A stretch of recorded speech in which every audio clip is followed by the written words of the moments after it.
Queridos irmãos de ideal espírita, amigos do coração,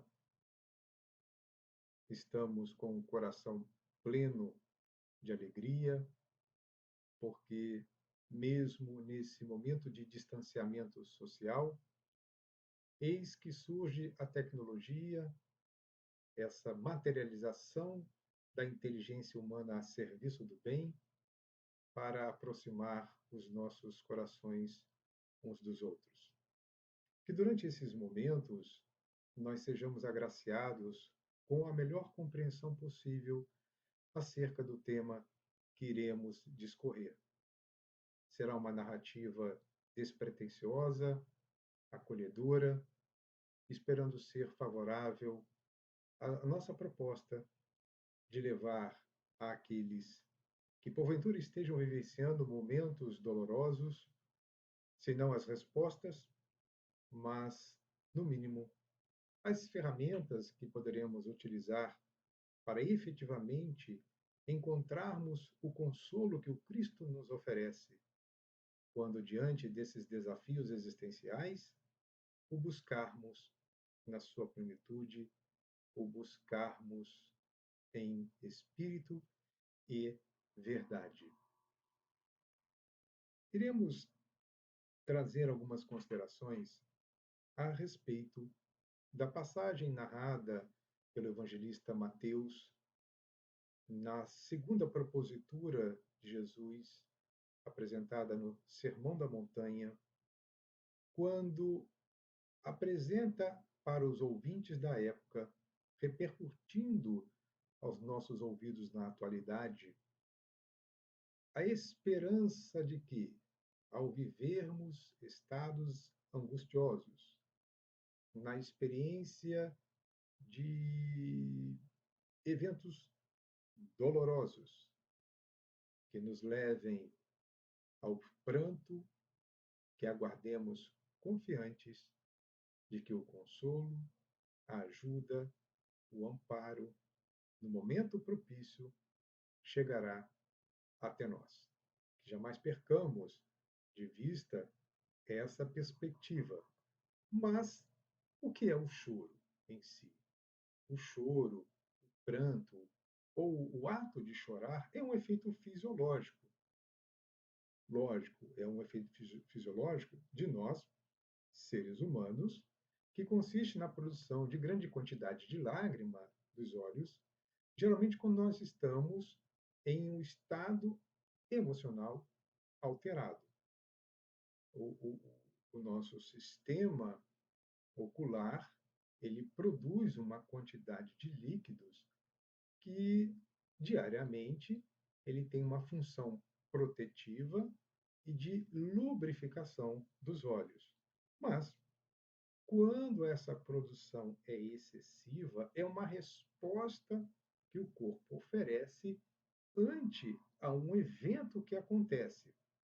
Portanto, o ato de chorar, o ato de entrar em pranto, é a resultante de uma alteração do nosso estado emocional, e esses estados emocionais podem ser estados emocionais positivos, mas também estados emocionais negativos.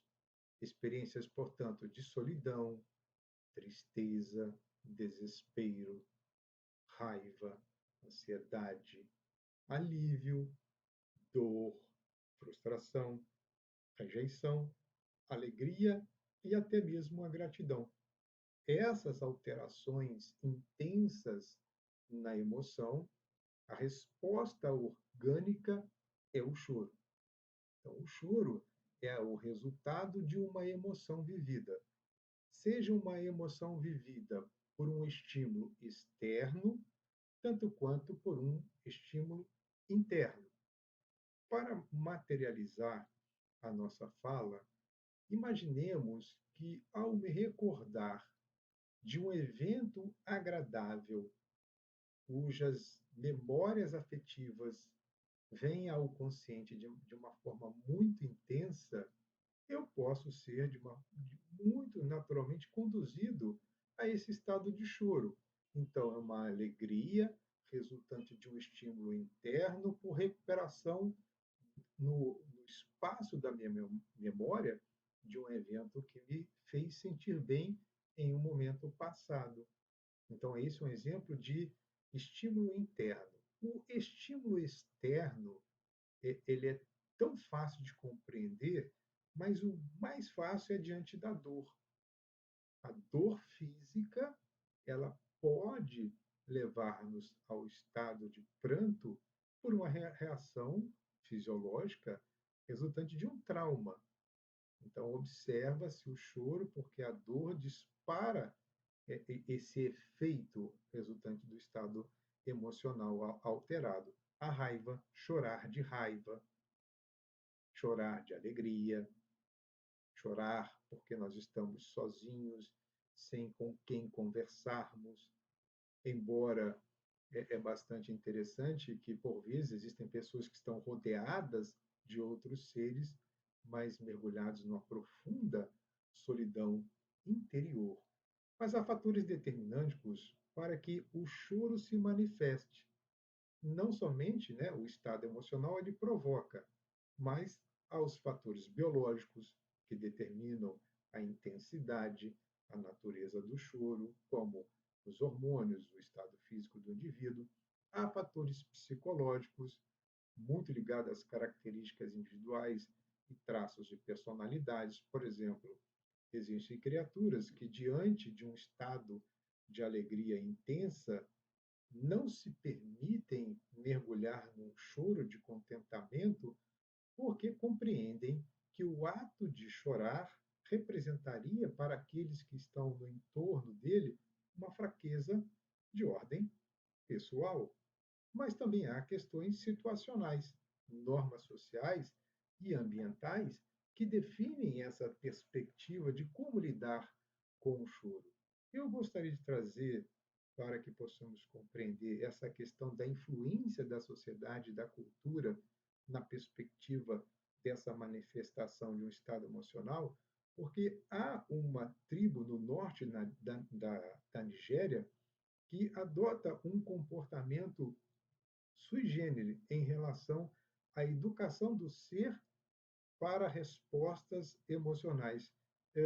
Uma criança, por exemplo, quando integrante dessa tribo, ela manifesta inicialmente um estado de choro para que ela desaprenda a chorar, ou melhor dizendo, para que ela não manifeste a sua emoção por meio do choro, ela faça um processo de repressão dessa resultante fisiológica, a criança tem tapada as suas narinas, fecha-se, tampa-se a boca, para que ela sinta um desconforto físico e aprenda a manifestar essas alterações emocionais não mais pelo choro. Ela silencia e reprime esse ato exterior de manifestação.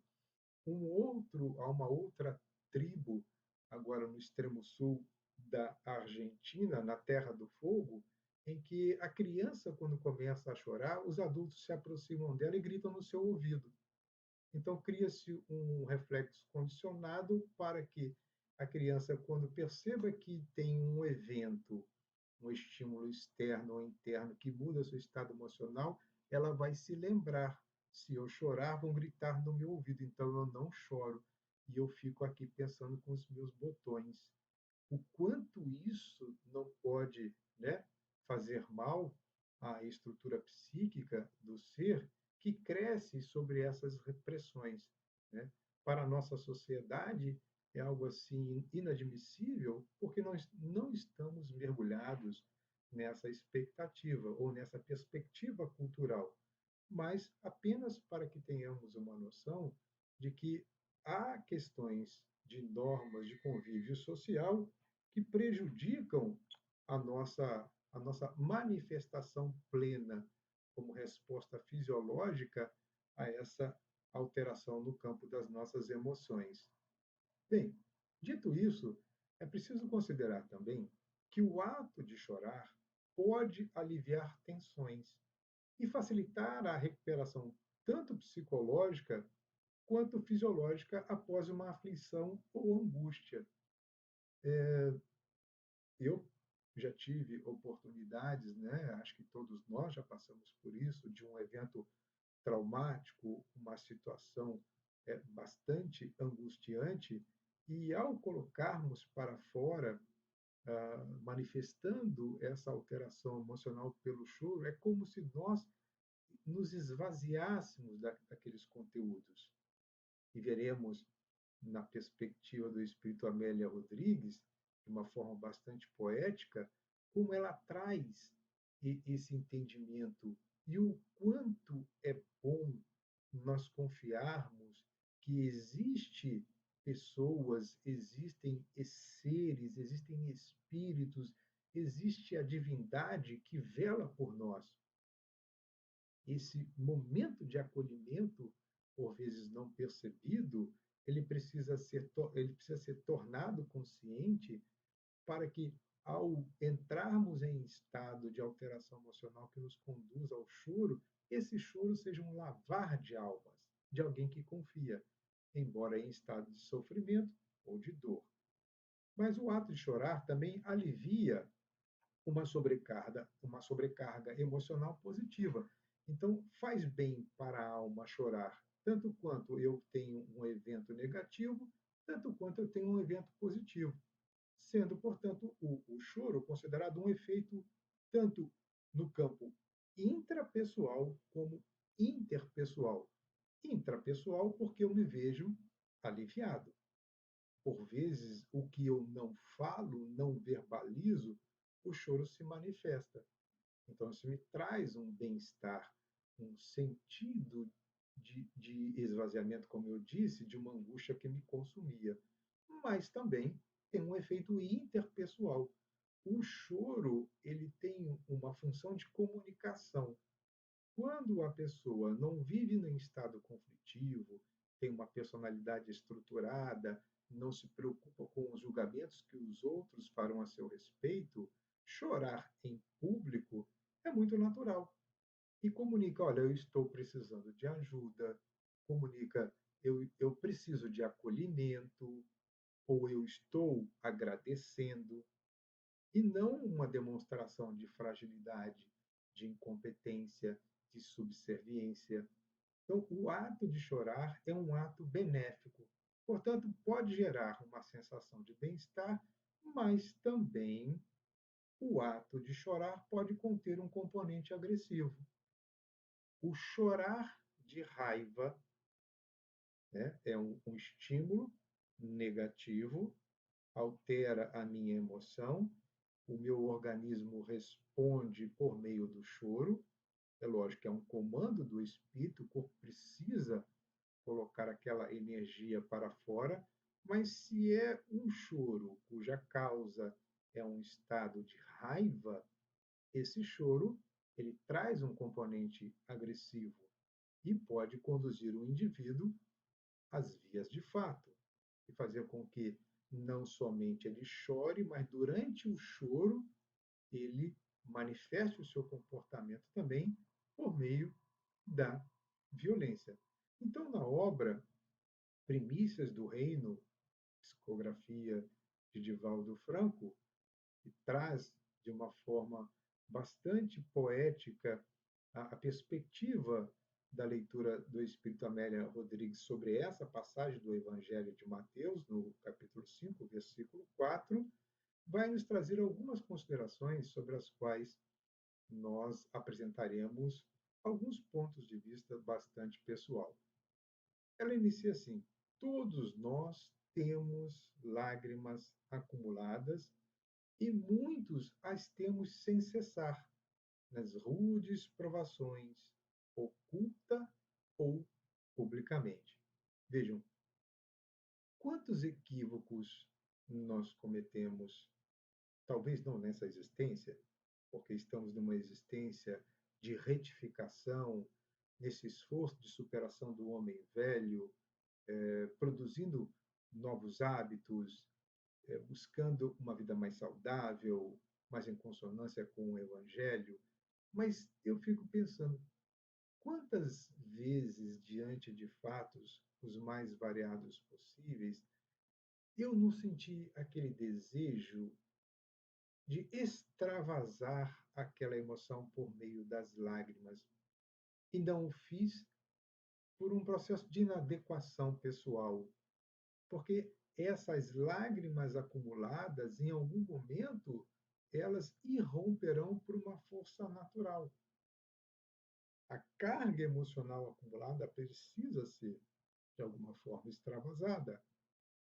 Então, diante de momentos os mais adequados, ou diante de uma experiência qualquer que seja, abramos as comportas das nossas almas e deixemos que essas lágrimas elas possam escoar pelas nossas faces de tal sorte a demonstrar a confiança que depositamos em Deus a respeito de que, ao evidenciarmos o choro, esse choro tem um processo pedagógico em construção e uma aceitação pelo coração, na forma de resignação, em relação à experiência que estamos vivenciando.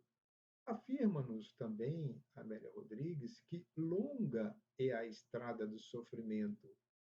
Este sofrimento, eu preciso que seja entendido que há momentos em que as nossas vidas, elas ou estão num nível provacional ou num nível expiatório, ou somente em nível de provas.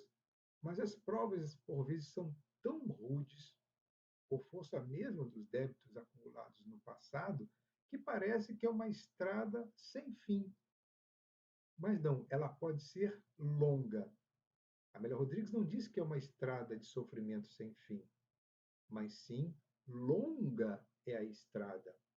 Rudes e cruéis os dias em que se vive.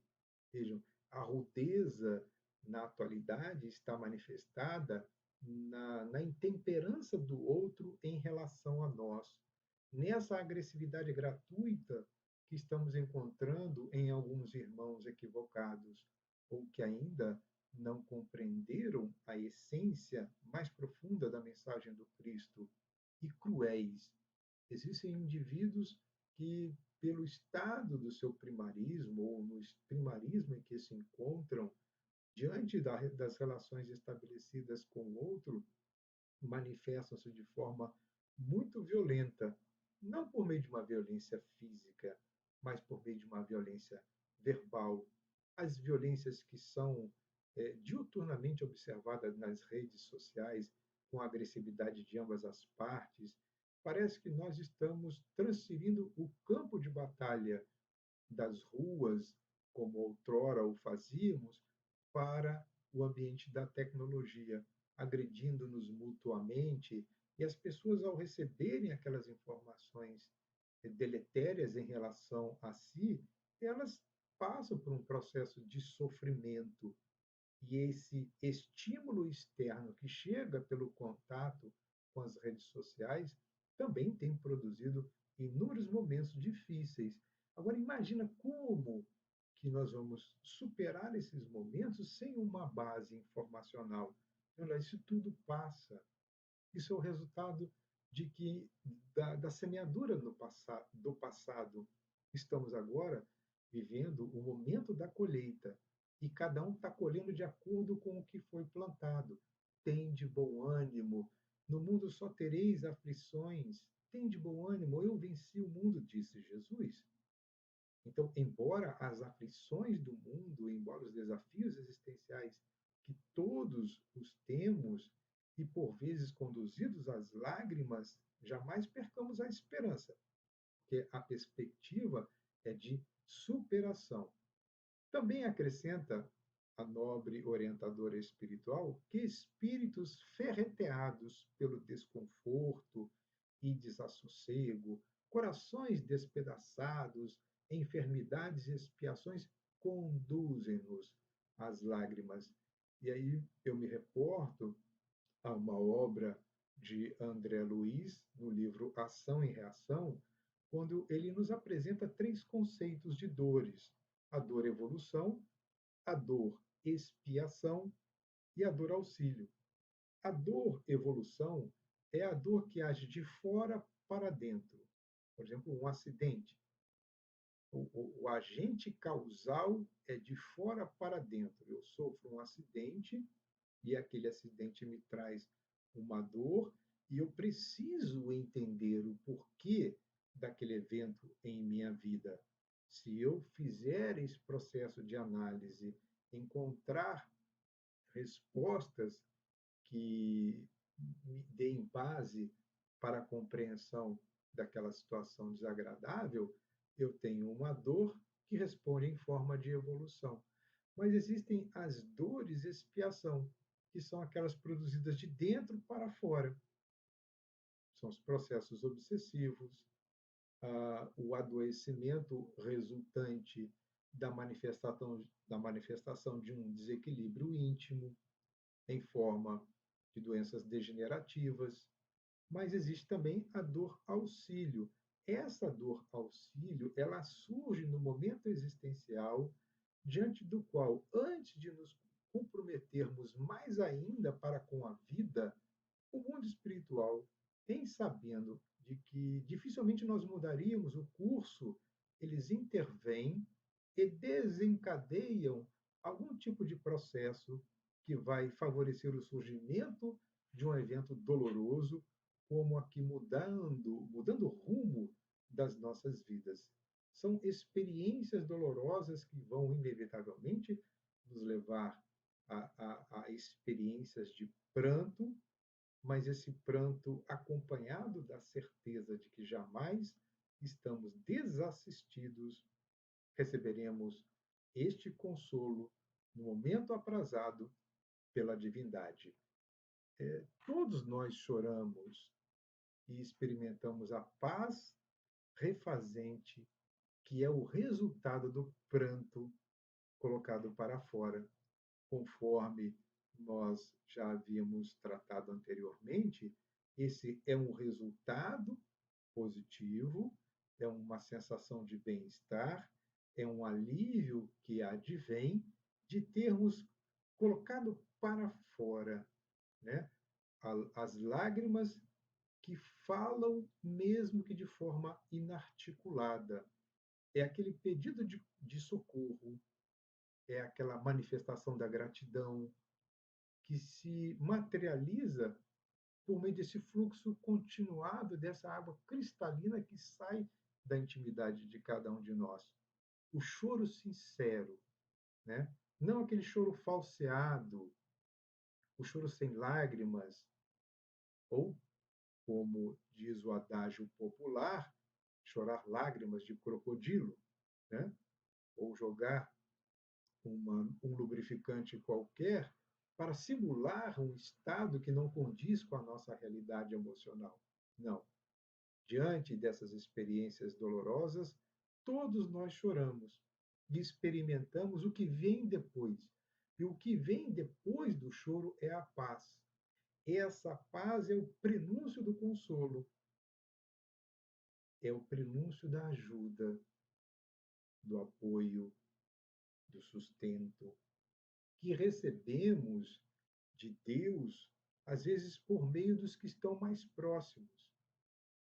Às vezes são pessoas que nunca vimos, e ao observarmos em estado dessa natureza, onde quer que estejamos, na rua, dentro de um ônibus, eu me recordo um fato interessante.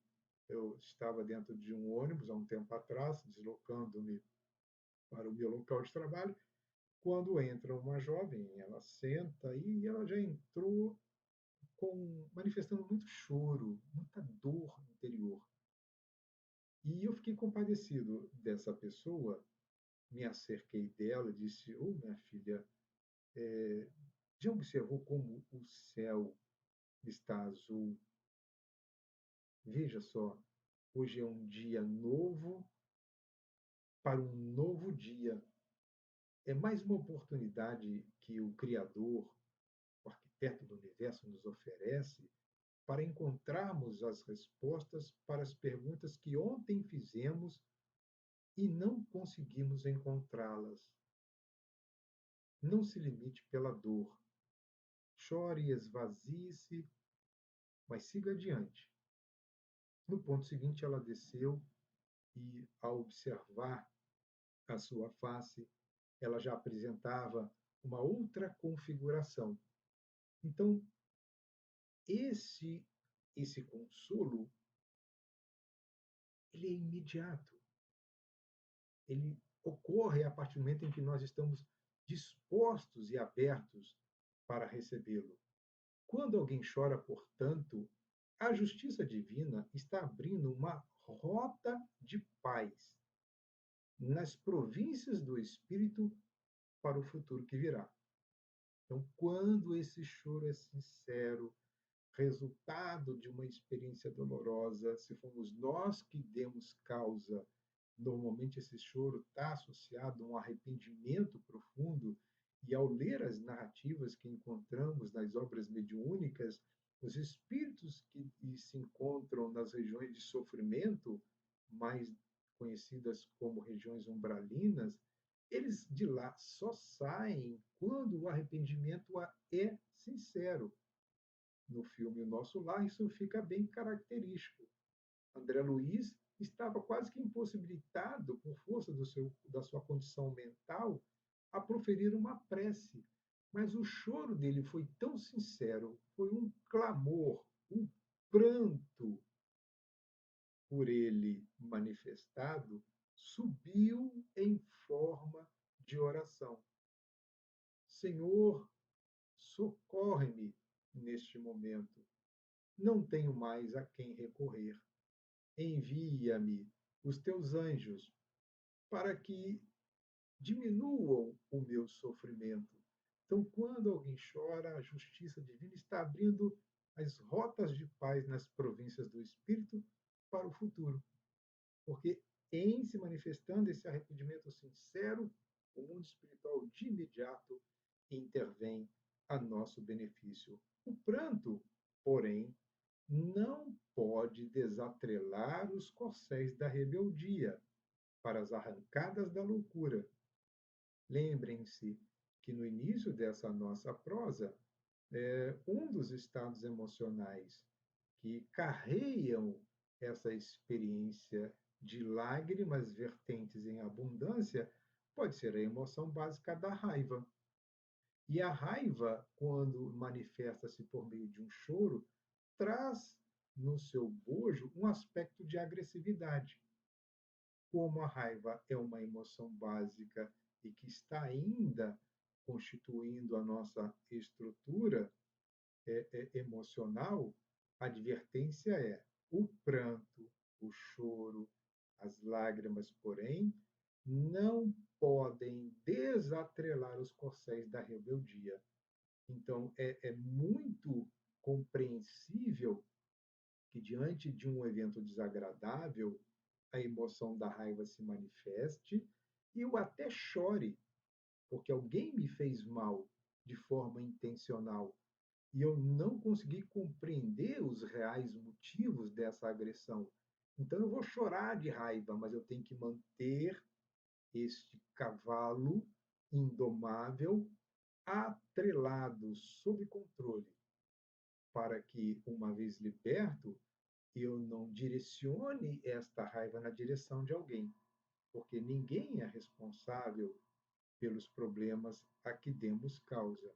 Embora, por vezes, o outro seja a fonte do meu sofrimento, eu tenho que compreender que esse sofrimento tem um significado e ele é um evento-resposta ante a uma causa em que, algum momento, eu a produzi.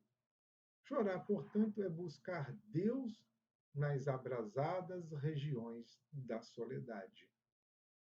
Há momentos, né, tão angustiantes em que faltam-nos palavras para materializar as nossas necessidades diante do Criador, que o único recurso que nos sobra é o choro.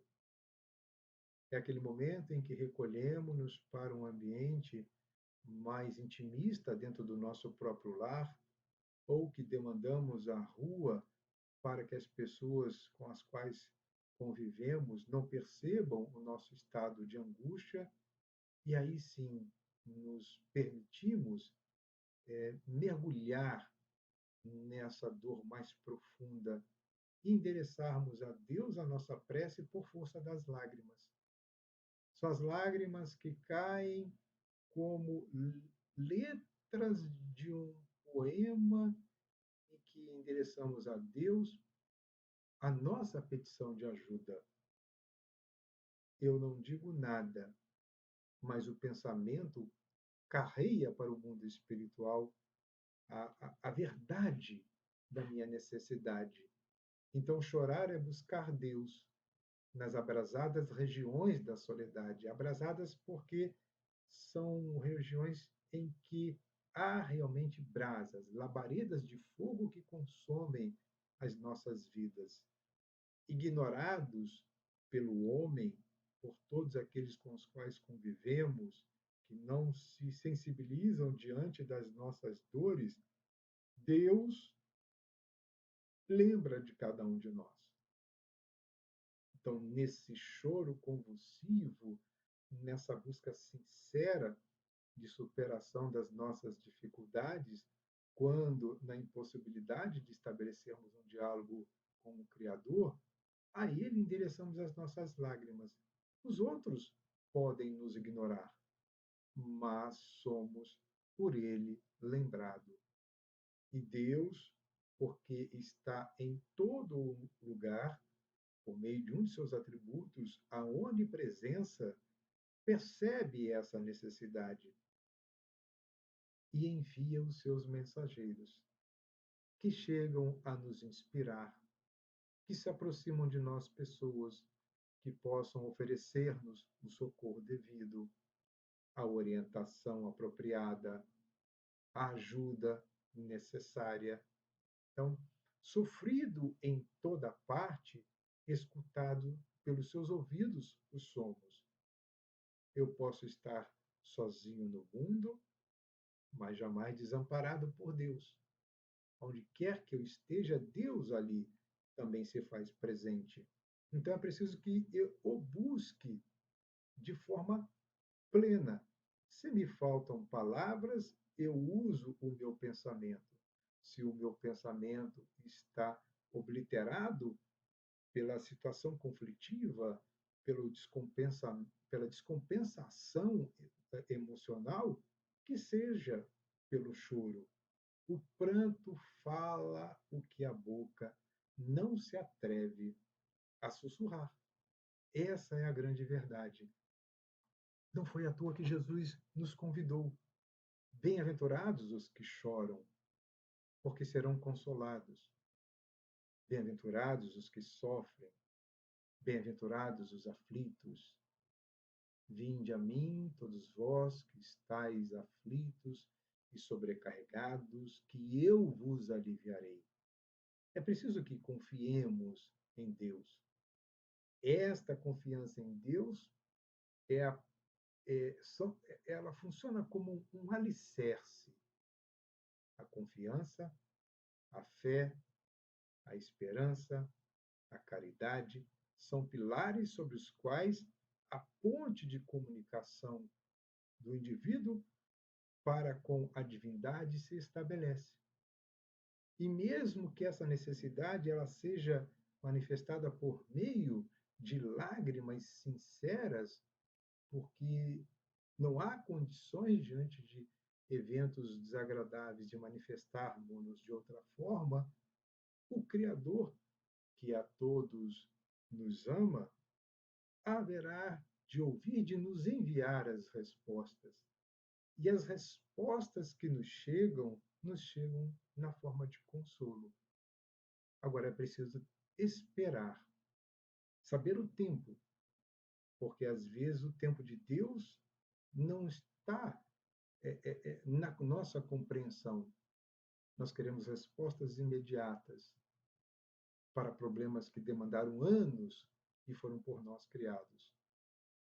Então, este consolo chega no momento devido para o espírito imortal que somos todos nós. Essa é a grande beleza da vida. Acreditar de que nós não estamos desamparados, como pedras soltas a rolarem ribanceira abaixo, cujo fim é chegar ao final do despenhadeiro para lá compor mais um dorso de um leito sem água. Não. Há uma destinação futura. Há algo que nos aguarda. Pode ser que nós temos que acreditar que durante esta queda uma mão surgirá e haverá de me amparar. Esta é a bem-aventurança. Feliz é aquele que chora, mas porque há um motivo justo para que o choro se manifeste. Eu entendo a causa justa que me levou a essa situação difícil e aguardo esperançoso de que não haverá de faltar para todos nós esse amparo divino que vem como resposta do alto ante aos pedidos silenciosos que a ele endereçamos. Que o Senhor da vida, neste momento, e principalmente se nós estivermos passando por qualquer dificuldade, nos favoreça com a sua misericórdia. Ó Senhor, muitos de nós nos encontramos em lágrimas neste momento. Lágrimas essas manifestadas pela perda de um ente querido, perda no sentido de que este ente querido foi afastado do nosso convívio diário mais objetivo. Isso nos traz dor, desconforto. Também há, Senhor, aquelas lágrimas que caem por força da alteração da minha saúde, da mudança da minha condição financeira, da ausência, pelo distanciamento social de um ente querido. Quantas pessoas nós gostaríamos de abraçar, e da impossibilidade de o fazermos, as nossas emoções se alteram e lágrimas rolam, manifestando essa saudade que ela é aplacada pela certeza de que tudo passa. Acolhe-nos, Senhor Jesus. Ó Deus, Pai de misericórdia, consola todos nós. Dulcifica os nossos corações. Apazigua os nossos pensamentos. E concede-nos, ó Senhor, Pai de amor e misericórdia, ó Jesus, enviado divino, acolhe-nos nessas horas difíceis. Envolve-nos na tua paz. Que a tua paz permaneça em nossos lares.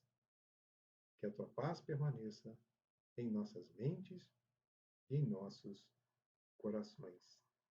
Um abraço fraterno a toda essa comunidade espírita que juntos formamos nessa corrente do pensamento, nessa corrente que nos uniu a Deus, que nos uniu a Jesus, que nos mantenha em paz hoje e por todo sempre.